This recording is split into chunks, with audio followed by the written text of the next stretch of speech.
UP budget सत्र का दूसरा दिन आज सदन के सीएम योगी और अखिलेश यादव सहित सदस्यों ने दिवंगत नेताओं को दी श्रद्धांजलि। कल यूपी का सबसे बड़ा बजट होगा पेश। सदन में कानपुर देहात की घटना पर बोले अखिलेश, कहा सरकार के इशारे पर बुलडोजर चला, गरीबों को क्यों किया जा रहा परेशान।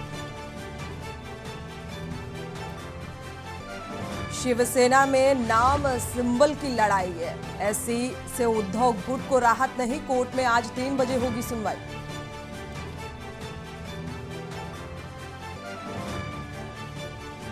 तेजस्वी के खिलाफ खड़े नीतीश के सहयोगी, महागठबंधन में हो रही महाभारत और मांझी के बयान पर भाजपा का तंज। गैंगस्टर टेरर फंडिंग मामले में देश भर में छापेमारी, पंजाब, हरियाणा, दिल्ली, राजस्थान और यूपी सहित 72 ठिकानों पर एनआईए की रेड। मुस्लिमों में पैट के लिए देश भर में संपर्क अभियान चलाएगी भाजपा, पीएम करेंगे निगरानी, 10 मार्च से चलाया जाएगा अभियान। आप देख रहे हैं के न्यूज, खबरों का सारथी। नमस्कार, आप देख रहे हैं के न्यूज। मैं हूं आपके साथ सोनी चौहान। खबरों की शुरुआत करते हैं इस वक्त की बड़ी और अहम खबर के साथ। बुलंदशहर में एनआईए की रेड पड़ी है। असलाहा के सौदागर के रिश्तेदार के ठिकानों पर छापेमारी एनआईए की और सिकंदराबाद के मोहल्ला झारखंडी में एनआईए की रेड पड़ी है। खुर्जा के रिजवान कुर्बान के रिश्तेदार के घर ये छापेमारी हुई है। सिकंदराबाद के मोहल्ला में एनआईए की छापेमारी बेहद अहम संदिग्ध मानी जा रही है। हालांकि इस छापेमारी के दौरान पूछताछ भी जारी है। तो पूछताछ के बाद एनआईए ने संदिग्धों को छोड़ा है। मुसाबला हत्याकांड से असलाहा सप्लाई का लिंक तलाश रही है एनआईए और इसी के चलते ये छापेमारी बेहद अहम। इस दौरान पूछताछ के बाद निशाने पर गैंगस्टर्स। बुलंदशहर के सिकंदराबाद में एनआईए की छापेमारी से हड़कंप मचा है। बड़ी खबर।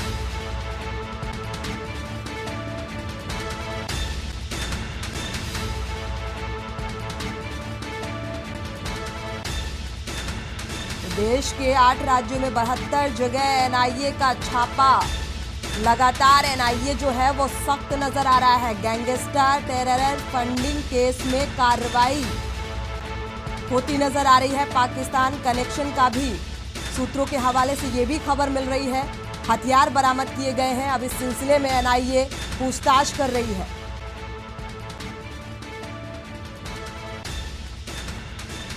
नेशनल इन्वेस्टिगेशन एजेंसी यानी कि एनआईए ने सुबह 8 राज्यों में 72 जगह छापेमारी की है।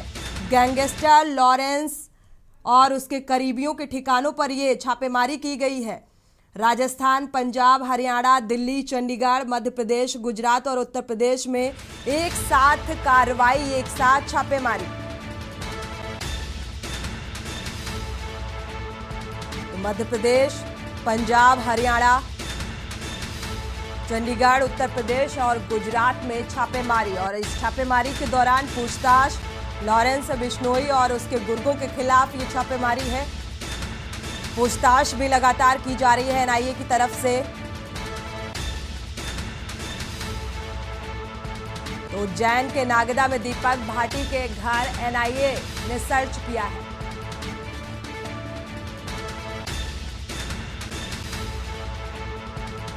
और हमारे साथ इसी खबर पर राहुल बैरागी संवाददाता मध्य प्रदेश से जुड़े हुए हैं। राहुल, आपके पास आएंगे।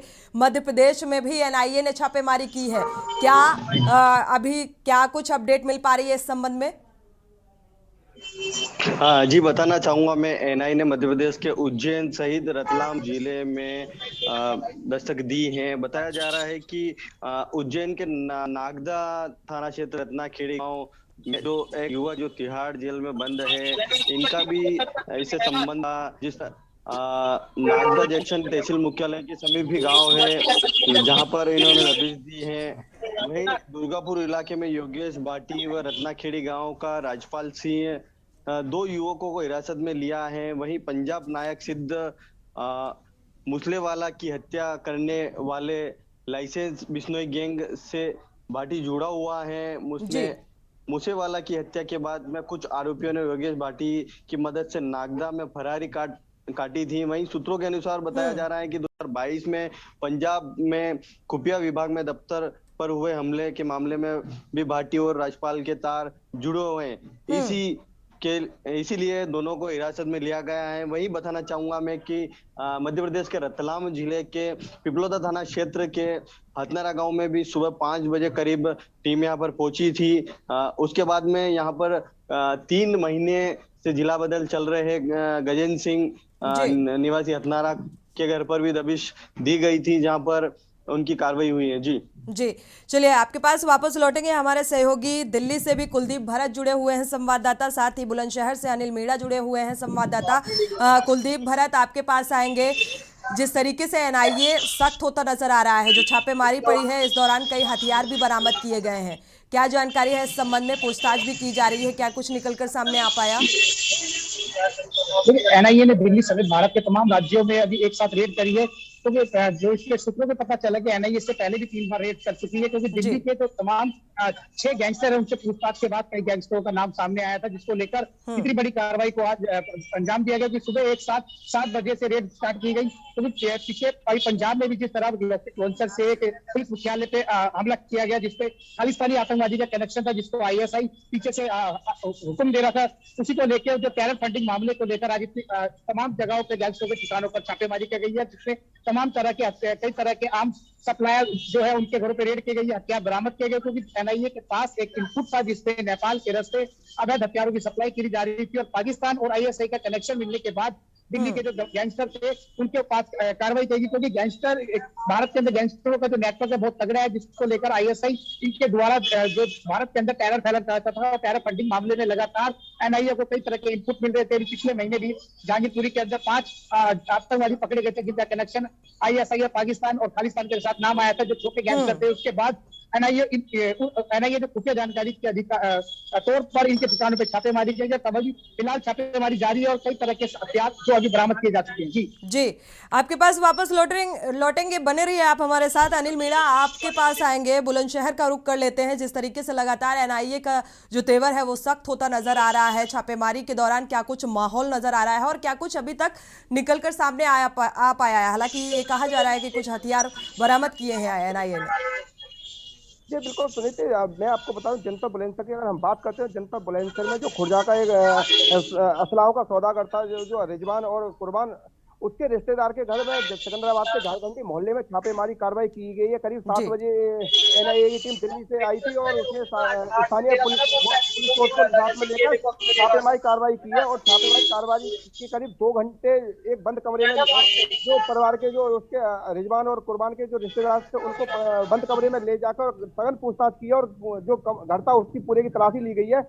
हालांकि अगर बात की जाए जो एनआई के जो अधिकारी है उन्होंने मीडिया के सामने आना उचित नहीं समझा है, लेकिन जो वहाँ के जो स्थानीय पुलिस है उन्होंने भी कुछ बात से इनकार किया है। लेकिन सबसे जो बताया जा रहा है कि जो मूसेवाला हत्याकांड था उसमें जो खुर्जा का जो रिजवान और कुर्बान थे उन्होंने जो हथियार सप्लाई की थी और उसमें उनका नाम आया था। पहले भी खुर्जा में एक बार एनआई की छापेमारी हुई थी, तो टेररिस्ट फंडिंग को लेकर और आतंकवाद से जो मददगार थे उनके और लगातार छापेमारी कार्रवाई कर रही है, उसको लेकर जनपद बुलंदशहर में हड़कंप मचा हुआ है। और जो जितने भी लोग हैं, हालांकि सूत्रों के हवाले से बताया जा रहा है कि एनआईए प्रत्येक ठिकाने पे छापेमारी कार्रवाई करेगी, कि जहां तक उनका जो सवाल है वो जो आतंकवाद से जितने भी लोग जुड़े हुए हैं किसी को एनआईए बख्शने के मूड में नहीं है। और जिस तरह से उन्होंने छापेमारी कार्रवाई किया, करीब 3 घंटे तक पूछताछ के बाद एनआईए ने, हालांकि जो संदिग्ध लोग थे उनको पूछताछ के बाद छोड़ दिया, लेकिन जो जितने भी लोग थे उनके सभी के मोबाइल नंबर अपने साथ लिख कर ले गई है। और हालांकि एनआईए की टीम दिल्ली के लिए जो वापस हो चुकी है, लेकिन उनका जो लोगों का कहना है, जो स्थानीय लोग हैं उनका भी कहना है, और जो रिजवान और कुर्बान के जो रिश्तेदार है, एक पहलवान है जी, उसका भी कहना है कि एनआईए की जो टीम ने लगातार सघन पूछताछ की है। तो उनसे पूछा गया था कि किस तरह की कोई यहाँ चीज बरामद हुई है, तो हालांकि उसने किसी भी चीज की बरामदगी की बात से इनकार किया है, लेकिन एनआईए की जो टीम है वो लगातार छापेमारी कार्रवाई कर रही है। उसका बिल्कुल यही कहना है एनआईए की टीम का कि जो खुर्जा के जो सौदागर है, जो उनका आतंकवाद से कहीं ना कहीं साठगांठ थी और उन्होंने जो असला सप्लाई किए थे। तो क्योंकि पहले भी एनआईए की टीम वहां से खुर्जा में जो छापेमारी की थी, तो वहां से उसके भाई के पास से कुछ हथियार बरामद हुए थे। तो उसको लेकर एनआईए टीम बिल्कुल भी लापरवाही बरतना नहीं चाहती है। वो बिल्कुल नहीं चाहती है आतंकवाद को बढ़ावा देना, और प्रत्येक जो गैंगस्टर के जो लोग हैं उन पर सख्त से सख्त कार्रवाई करने की लगातार कोशिश कर रही है। और वो किसी मामले में चूक करना नहीं चाहती है एनआईए, जो आने वाले समय में जो देश को बचाया जा सके, आतंकवाद को पूरी तरह से नेस्त नाबूद कर सके। बिल्कुल तो उसको बिल्कुल, लेकर अगर NIA टीम देखा जाए लगातार तो शायद छापेमारी इसी वजह से जो नेशनल इन्वेस्टिगेशन एजेंसी है यानी कि एनआईए पूरी तरह से सख्त नजर आ रही है। राहुल बैरागी आपके पास आएंगे। चलिए कुलदीप भरत आपके पास आएंगे। अगर देखा जाए जिस तरीके से एनआईए का तेवर सख्त नजर आ रहा है, आतंक पाकिस्तान से भी कनेक्शन का जिक्र किया जा रहा है, पूछताछ की जा रही है, और अंदर खाने से क्या कुछ जानकारी इस संबंध में मिल पा रही है, क्या कुछ माहौल देखा जा रहा है, क्योंकि जो जिनके पास से ये हथियार बरामद हुए हैं तो जाहिर सी बात है उनके खिलाफ भी एक सख्त कार्रवाई की जाएगी।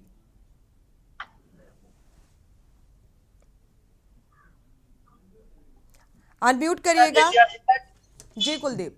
देखिए, अभी सूत्रों से जो जानकारी मिली है, एनआईए को यूपी के बुलंदशहर प्रतापगढ़ के अंदर एक आम सप्लायर के यहाँ छापा मारकर कई तरह के अवैध हथियार बरामद हुए, जिसमें एनआईए ने उसको हिरासत में ले लिया, क्योंकि बताया जा रहा है कहीं ना कहीं जो अभी आतंकवाद विरोध गतिविधियों के तहत जो पहले कार्रवाई की गई थी उन्हीं में इन्हीं हथियारों का इस्तेमाल किया गया था। और फिलहाल जो दिल्ली के बड़े गैंगस्टर है, नीरज भवाना, लॉरेंस किशोरी, काला जिटेडी और टिल्लू गैंग, इनके सब जो तमाम सहयोगी है, इनके घरों पे भी इस समय छापेमारी की जा रही है, क्योंकि इस समय एनआईए के पास पूरी खबर को पुख्ता करके एक इनपुट एजेंसी द्वारा पूरे इनपुट मिले हुए हैं इनको, क्योंकि इन चारों जो बड़े गैंगस्टर है 6 भारत के, इन्होंने जो छोटे गैंगस्टर हायर करके दिल्ली और तमाम भारत के अंदर कई तरह के जो स्लीपर सेल थे इनको एक्टिवेट करके कई तरह की जो घटनाएं थी उनको अंजाम देने के लिए इनको एक्टिवेट करने का प्लान बनाया गया था। लेकिन इससे पहले एनआईए ने इनकी धरपकड़ कर ली, और जिसके जो अभी अंजाम है इस वारदात को अंजाम नहीं दे पाएंगे। जी राहुल आपके पास आएंगे। हालांकि अब हथियार भी बरामद हुए, जैसे कि एनआईए लगातार पूछताछ भी कर रही है, 72 जगह छापेमारी की है सुबह से 8 राज्यों में।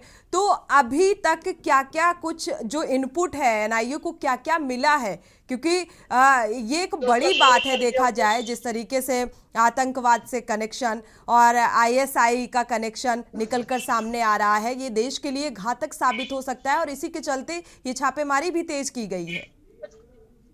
जी बताना चाहूंगा मैं, मध्य प्रदेश के उज्जैन सहित रतलाम में ये कार्रवाई शुरू की। सुबह 5 बजे से ही इनका दल अलग अलग जगहों पर ठिकाने पर दबिश दी है। उसके बाद करीब 4 से 5 घंटे तक इनकी कार्रवाई चली है। अभी सूत्रों से पता चला है कि इनको वहां से कुछ जानकारी भी जुटाई उन्होंने, और कुछ उनको सामने भी आए हैं जिनका अभी पुलिस द्वारा कुछ बताया नहीं गया है। हमने पुलिस को भी कांटेक्ट किया था कि इस मामले में आपके थाना क्षेत्र में ये कार्रवाई हुई है, क्या कुछ इसमें बताया गया, लेकिन अभी तक कोई तथ्य इनको बताया नहीं गया है। लेकिन हो सकता है बहुत जल्दी पुलिस अधीक्षक इसका खुलासा करेंगे, क्योंकि इसको लेकर सुबह 5 बजे से कार्रवाई चली थी। जब मीडिया को इस मामले का पता चला है उसके बाद में ही पीछे लगी मीडिया, लेकिन अभी कुछ कह नहीं सकते इस मामले में। चलिए आप सभी हमारे साथ बने रहिएगा, आपसे अपडेट लेते रहेंगे, क्योंकि एनआईए जो है वो पूरी तरह से सख्त नजर आ रहा है और कुछ इनपुट भी मिले। हालांकि पूछताछ एनआईए की तरफ से अभी भी जारी है। इसी पर वापस लौटेंगे, यहाँ रुकेंगे एक छोटे से ब्रेक के लिए। आप देख रहे हैं के न्यूज खबरों का सारथी। ब्रेक से वापस आ रहे हैं। लगातार हम बात कर रहे हैं एनआईए के एक्शन को लेकर, जिस तरीके से इस बात का खुलासा हुआ है। हालांकि एनआईए की 8 राज्यों के 72 जिलों में छापेमारी सुबह से ही जारी है। उज्जैन के नागदा और बुलंदशहर, ये तमाम ऐसे शहर हैं। लगातार एनआईए की तरफ से पूछताछ भी की जा रही है। हमारे साथ हमारे संवाददाता लगातार इसी खबर पर जुड़े हुए हैं। राहुल बैरागी आपके पास आएंगे, मध्य प्रदेश से हमारे संवाददाता जुड़े हुए हैं। देखा जाए तो एनआईए को विश्नोई भवाना गैंग को पाकिस्तान से जो फंडिंग की जानकारी मिली, फंडिंग की जा रही थी, इस बात का खुलासा कैसे हुआ? हाँ जी बताना चाहूंगा मैं, की जा रही थी इस मामले में अभी फिलहाल सुबह से ही एनआई की टीम मध्य प्रदेश में आई है। उज्जैन के नागदा में 2 युवकों को हिरासत में लिया है।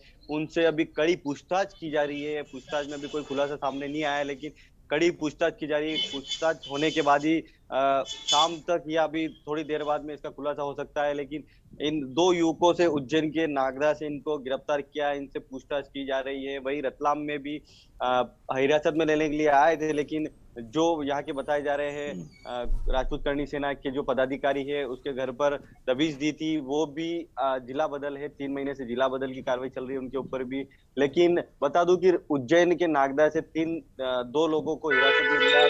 पूछताछ, कड़ी की पूछताछ जारी है अभी। जी कुलदीप भरत आपके पास आएंगे। अगर देखा जाए तो राजस्थान में भी जो गैंगस्टर्स के ठिकाने हैं उसमें एनआईए की छापेमारी हुई है। लॉरेंस बिश्नोई और उसके गुर्गों का पाकिस्तानी कनेक्शन भी बताया जा रहा है। क्या कोई और क्लू निकलने की संभावनाएं नजर आ रही हैं?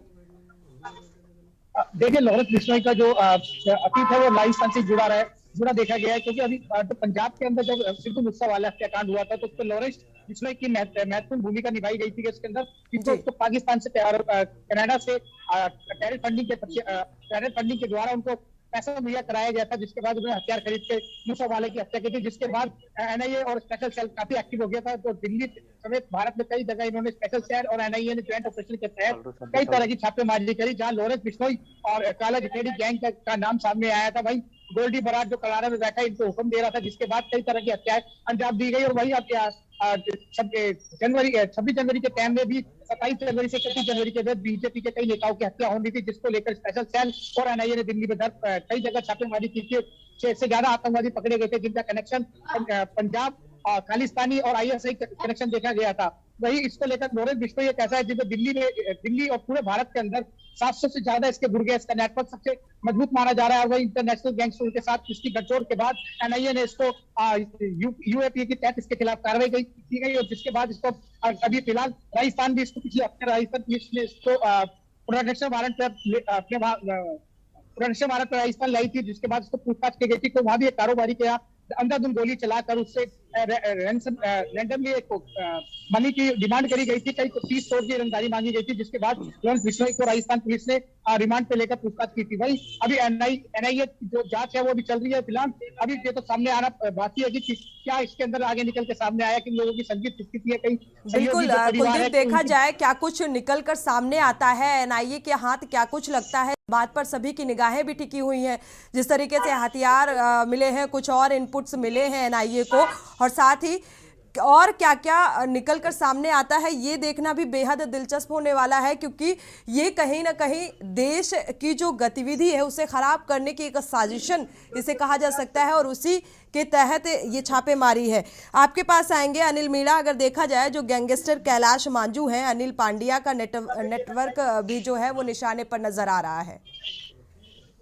जी देखिए, बिल्कुल सुनीत, मैं आपको बता दूं, जनपद बुलंदशहर के जो रिजवान और कुर्बान जो थे, वो कहीं ना कहीं जो आतंकवाद और टेरर फंडिंग के मामले में पूरी तरह से, जो जब मूसा वाला हत्याकांड हुआ था तो उन्होंने गुनाह कबूल किया था, और उसी को लेकर जो एनआईए है लगातार जनपद बुलंदशहर में छापेमारी करती नजर आ रही है। पहले भी उसने छापेमारी की थी, तो खुर्जा में जो रिजवान और कुर्बान के जो भाई थे उनके हथियार बरामद हुए थे, और वही हथियार थे जो मूसे वाले हत्याकांड में और आतंकवादियों से एनआईए टीम को जो बरामद हुए, कहीं ना कहीं हम कह सकते हैं जो इसीलिए जनपद बुलंदशहर के आज सिकंदराबाद और झारखंडी में जिस तरह से एनआईए की जो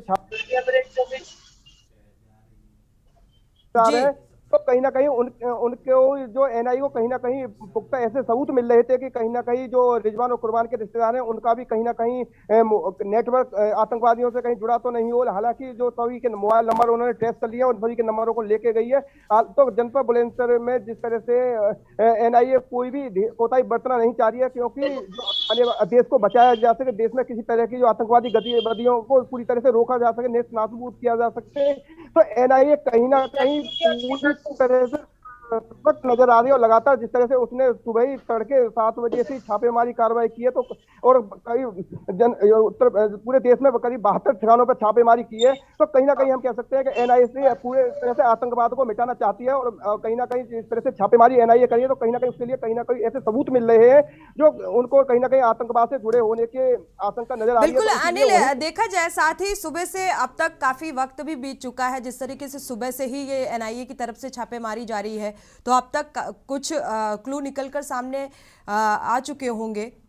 ये देखिए, बिल्कुल मैं आपको बता दूं, जनपद बुलंदशहर जिस तरह से छापेमारी हुई है, तो कुछ एनआईए टीम वहां से कुछ कागज और दस्तावेज तो लेके गई है, और जो मोबाइल नंबर उनको भी साथ में लेके गई है, लेकिन किसी भी एनआईए के अधिकारी ने और या स्थानीय अधिकारियों ने अभी कोई तरह की कोई पुष्टि नहीं की है। हालांकि एनआईए की जो टीम है उनका सिर्फ यही कहना है कि जब तक पूरी तरह से हर मामले की तहकीकात नहीं कर ली जाती है, इसलिए किसी चीज को हर प्रत्येक चीज को गुप्त रखा जाएगा, जिससे कि कोई भी चीज सीक्रेट जो मिशन है वो कहीं न कहीं लीक हो जाए, ना हो सके। तो इसलिए एनआईए पूरी तरह से एक सघन अभियान के तहत इस कार्रवाई को कर रही है, जिससे कि कोई भी किसी तरह से कोई मामला लीक ना हो पाए, और जो आतंकवादी गतिविधियों से जो लोग संलिप्त हैं, जो गैंगस्टर से लेकर टेररिस्ट फंडिंग से जो खुर्जा के जो रिजवान और कुर्बान थे, वो टेररिस्ट फंडिंग और आतंकवाद की जो पाकिस्तान की आतंकवादी गतिविधि उनसे पूरी तरह से शामिल होना पाया गया था। तो इसलिए एनआईए की टीम बिल्कुल ये नहीं चाहती है कहीं भी किसी तरह का कोई भी क्लू किसी के लीक हो, और वो पूरी तरह से हर बात को छुपा कर इस तरह से छापेमारी कार्रवाई करे जो आतंकवाद को जड़ से मिटाया जा सके। तो कहीं ना कहीं अगर हम बात करें तो जनपद बुलंदशहर की जिस तरह 3 घंटे बंद कमरे में पूछताछ की गई है, तो उसके बाद चलिए, कुल मिलाकर अगर देखा जाए अनिल मीणा, तो आधिकारिक पुष्टि नहीं की गई है, क्योंकि कुछ चीजें जो हैं वो गुप्त रखी जाएंगी, अभी पुख्ता तौर पर उसे सार्वजनिक नहीं किया जाएगा एनआईए की तरफ से। आप अनिल मीणा, आपका बहुत बहुत शुक्रिया इस तमाम जानकारी को साझा करने के लिए। कुलदीप भरत, आपका भी बहुत बहुत शुक्रिया, साथ ही राहुल बैरागी, आपका भी बहुत बहुत शुक्रिया। लेकिन जो एनआईए का तेवर है वो सख्त नजर आ रहा है, जिस तरीके से 8 राज्यों के 72 जिलों में सुबह से ही छापेमारी एनआईए की तरफ से जारी है, पूछताछ भी जारी है, और क्या कुछ निकल कर सामने आ पाता है ये फिलहाल देखने वाली बात होगी। इसी के साथ बुलेटिन में फिलहाल बस इतना ही। आगे खबरों के लिए आप देखते रहिए के न्यूज़।